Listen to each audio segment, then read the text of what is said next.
tomorrow we will hear those outstanding words that we've been waiting for, play ball. Let's head down to Goodyear, Arizona. Welcome in the Indians beat reporter from MLB.com, Mandy Bell. Mandy, welcome to the Indians. We appreciate you joining us. Cactus League play gets underway tomorrow. What are you most interested in seeing? Well, thank you for having me. Yeah, everything starts to get underway tomorrow, finally. I'm super excited to be able to finally start covering some games down here. But I think everybody is excited to be able to see Leonys Martin return to the field again. After last year, in last August, after only playing 6 games with the Indians after being traded to Cleveland, had this life-threatening bacterial infection that, I mean, life-threatening was no joke. He was in bad condition. And just 6 months later, taking full batting practice, doing everything, it didn't even seem like he missed a beat. He hasn't been able to take the smile off of his face since he got back to spring training. And I think everyone's just excited to see him back on the field. So I think that's something that everybody, his teammates, Terry Francona, everybody on the staff, and all fans are excited to be able to see. Other than that, it seems like there's going to be a lot of position battles, especially in the outfield this year. So there's going to be a lot to watch out for as these games get underway. And we probably won't see Francisco Lindor, at least in the beginning of the regular season. So here's what the lineup looks like. You mentioned a lot of young guys battling for positions. I know there really hasn't been a whole lot of full squad workouts down there. Have you heard any buzz, though, about anybody that's fighting for a position? Yeah, I mean, like you can see from this lineup, there's Jordan Luplow, there's Greg Allen, there's Tyler Naquin. All these guys are going to be fighting for the corner outfield spots. Now, Terry Francona told us earlier this week that he sat down with Greg Allen in their one-on-one meetings to start spring training and said that he's going to be playing all 3 positions whenever he goes through all these games, just in fairness to him, to make sure that he's seen in every possible position so that he has every possible chance to make the team. I think there's going to be a lot of people bopping back and forth between positions. Jake Bauers is one that's going to be back between first base and left field. They have a lot of different options at different spots. It seems like it's going to be like Greg Allen and Jordan Luplow, maybe going after left field a little bit more. Leonys Martin is definitely a lock in center field. Jason Kipnis a lock at second. And José Ramírez a lock at third. While Lindor is out, Francona said that we could see Max Moroff, we could see Yu Chang for sure at shortstop. So there's definitely going to be some other options. Ryan Flaherty at short.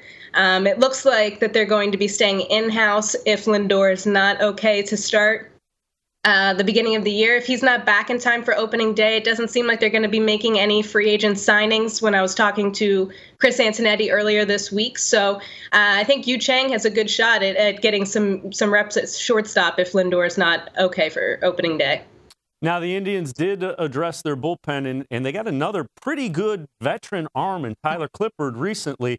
It looks like they have a number of options to get the ball to Brad Hand, their closer. So that's a great job by the front office of getting a number of guys to fill that void from a really good starting rotation to a pretty good closer.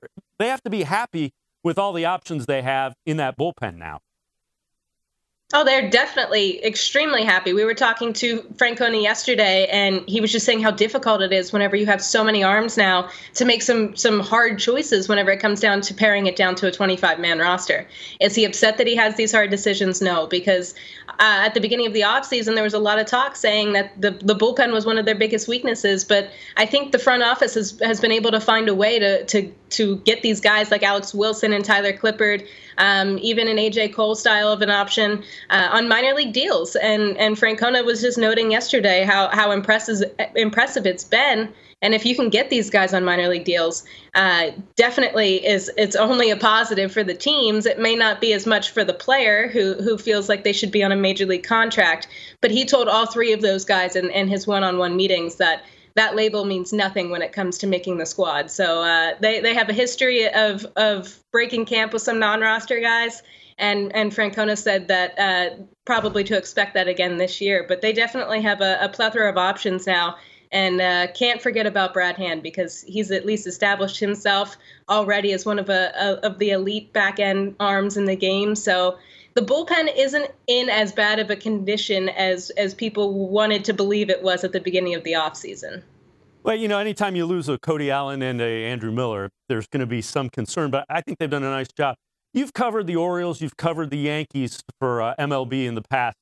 What about this rotation, and what is it viewed like across baseball? Goodness, this rotation, it has the potential to be the best in the league. You have Corey Kluber, Trevor Bauer, Carlos Carrasco, Mike Clevenger, obviously all had standout years last year, and now a Shane Bieber type who has some experience under his belt. And Francona, just anytime you mention his name, it just seems like he can't help himself but smile because of his excitement level for what Bieber can bring to the mound this year. There's no secret that the Indians really, really like this guy, and they are very excited to see what he could do this year.